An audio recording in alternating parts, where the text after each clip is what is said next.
never na akong babalik sa hydrolyzed collagen kasi prepare nila yung mga food supplement na kaya din mag-produce ng natural collagen. Hi everyone! Kamusta kayo? And welcome back again sa aking YouTube channel. For today's video, isi-share ko naman sa inyo yung food supplement na ipinalit ko sa hydrolyzed collagen. Bago natin umpisahan or bago tayo magpatuloy sa ating video for today, hi, my name is Jayron. Kung bago ka pa lang sa aking channel, please consider to subscribe to my YouTube channel. I-click na yung katabing bell notification para updated ka sa mga bagong video na aking ina-upload. At abangan nyo yung ating anniversary special this coming August dahil 5 years na po ako dito sa YouTube at gusto ko kayong pasalamatan kaya abangan ninyo yung mga upcoming videos ko this coming August. Matagal na akong gumagamit or nagtitake ng collagen. Nag-umpisa ako sa DHC collagen na galing ng Japan and then nasubukan ko na rin yung local brand na collagen na nabibili sa Watson. Nalimutan ko na yung pangalan. Yun yung kauna-unahang collagen na nagamit ko. And then, na-discover ko etong hydrolyzed collagen from Puritan.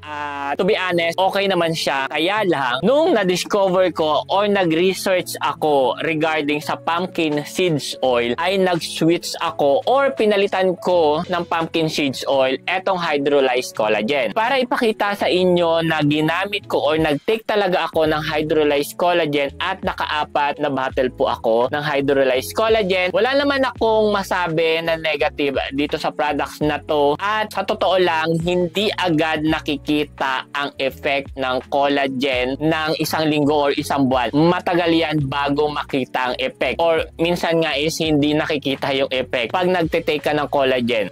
Kaya ako nagtake ng collagen hindi para mabanat or para bumatang balat. Nagtake ako ng collagen kasi nakakatulong ang collagen sa mga joint or yung sa mga sa mga dugtungan ng mga buto, yung mga joint is nakakatulong siya para makaiwas sa pagkakaroon ng arthritis or ng rheuma. And then I discover na pumpkin seeds oil is pwede palang pamalit sa hydrolyzed collagen. Mas mura. Ito kasing hydrolyzed collagen is meron na siyang 180 tablet at iinumin mo siya ng 4 na tablet sa isang araw. So tatagal lang to ng almost 1 month or almost 40 days etong isang bote na to. Ang presyo nito is nasa 800 to 900 pesos sa online pero mabibili mo to sa Watson ng 1,499 pesos. Okay, dako na tayo dito sa pumpkin seeds oil. Etong pumpkin seeds oil meron siyang 100 soap gel at 1 soap gel a day lang siya at ang presyo nito is 800 to 700 ganyan. Naglalaro lang siya sa 700 to 800 at depende kung nakasale siya at meron na siyang 100 at good for 3 months na siya. Ang nagustuhan ko dito sa pumpkin seeds oil, madali siyang mahanap at higit sa lahat, sobrang mura lang yan guys. Imagine ninyo 7 pesos a day. Ito yung maire-recommend ko sa inyo na pumpkin seeds oil na pwede nyo ipalit sa hydrolyzed collagen. So na-discover ko to sa isang influencer sa TikTok na naka-base sa Spain. Ang pangalan niya is Angie Dab.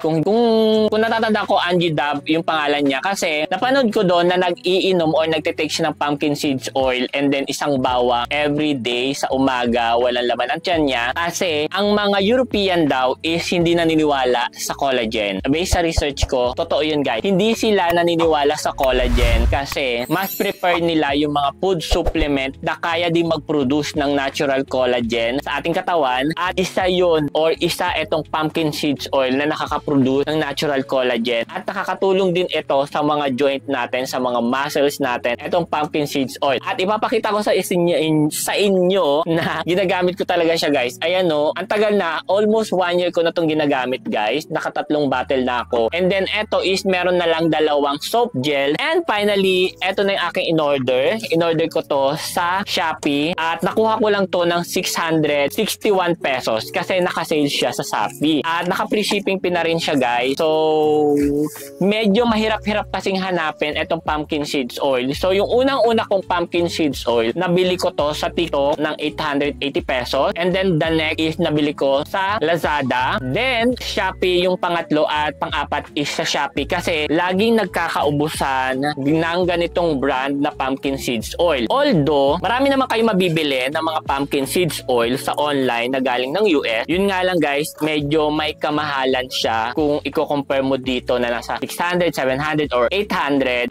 Good for before 3 months na siya, meron siyang 100 soap gel. Yung iba is umaabot ng 1.5 to 1.8 yung 100. So, ayan. Ito, bukas na. So, ayan, yung ating bagong pumpkin seeds oil. And, ayun, sobrang dami na namang basura. Ito na yung ating bagong stock ng pumpkin seeds oil. At, wow ha, medyo nag-aalangan akong bumili neto kasi 600 plus. Hindi kagaya nung mga nauna ko na 700, 800 yung bili ko. Ito 600. Sabi ko baka mamaya ipeke siya. At, wow ha, mukhang legit naman etong pumpkin seeds oil. Let me check. So, wala naman ako naging problema. Halos parehas naman sila ng packaging. Ayan. Ito yung bago kong bili na pumpkin seeds oil. And then, ito yung pinakang latest. Ito. Ayan. Halos same lang naman sila. Ayan no. Green. Tapos yung takip lang or nag-upgrade lang sila sa takip kasi ito yung takip nung bago. Ito yung takip nung luma kong pumpkin seeds oil. And then, expiration niya, goods naman. Parehas naman sila ng print out ng expiration. Dito siya makikita yung expiration niya. I think legit etong nabilhan ko. So, para ipakita na rin sa inyo na legit siya guys, papakita ko sa inyo yung kanyang laman. At feeling ko nag-upgrade sila ng packaging. Ayan no. Ito yung dati nilang, ang tawag nito, shield, aluminum. And then ngayon,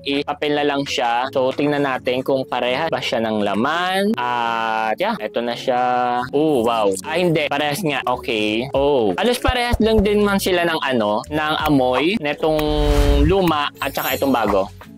Ayun parehas. Ito yung ayaw pa lumabas. Ito yung luma ko at ito yung bago na pumpkin seeds oil. So, halos same naman sila guys. So, ano siya? Parehas sila na original. So, legit na legit naman yung nabilhan ko. Siguro nag-upgrade lang sila from this to this. Siguro nag-upgrade sila tapos nagpalit din sila ng takip at mukha naman siyang legit guys. Ayan no. Yung amoy parehas, yung laki ng soap gel parehas. Sana wala akong maging problema nito sa aking stomach. Doon sa mga gustong subukan etong pumpkin seeds oil, ilalagay ko sa description box sa baba kung saan ko siya nabili. And to be honest, i-continue ko yung pagtitake ko neto pumpkin seeds oil at never na akong babalik sa hydrolyzed collagen kasi ang mahal na ng hydrolyzed collagen guys at ang lalaki ng mga tablet nila. So, dito na lang ako sa pumpkin seeds oil. Sometimes, 2 capsule yung tinitake ko ng pumpkin seeds oil. Pero, pag pagod na pagod lang ako or pagod na pagod ako or parang feeling ko stress na stress ako sa trabaho, sa mga gawaing bahay, nagtitake ako 2 soap gel ng pumpkin seeds oil. So, legit yung nabilang ko ng pumpkin seeds oil. At, ayan, okay na okay etong pumpkin seeds oil, guys. Doon sa mga gustong subukan etong pumpkin seeds oil, yun nga lang, guys, wala silang 30 soap gel. Halos lahat talaga is 100 soap gel. Pero, sulit na sulit naman kung bibili kayo na neto kasi 3 months nyo na siyang magagamit. Pumapatak lang siya ng mga 7 to 6 pesos ang isa. Yeah, yun lang guys. So, yun lang yung ating video for today. Maraming salamat. At kung hindi ka pa nakasubscribe, please subscribe to my YouTube channel. Malaking bagay yan sa akin dito sa ating YouTube channel. And magkita-kita ulit tayo sa ating susunod na vlog. Abangan nyo yung upcoming videos natin this coming August. Very, very, very special yan kasi we celebrating our 5 years dito sa YouTube. At maraming salamat po sa lahat ng walang sawang sumusuporta sa aking YouTube channel. And again, see you on the next vlog. Bye!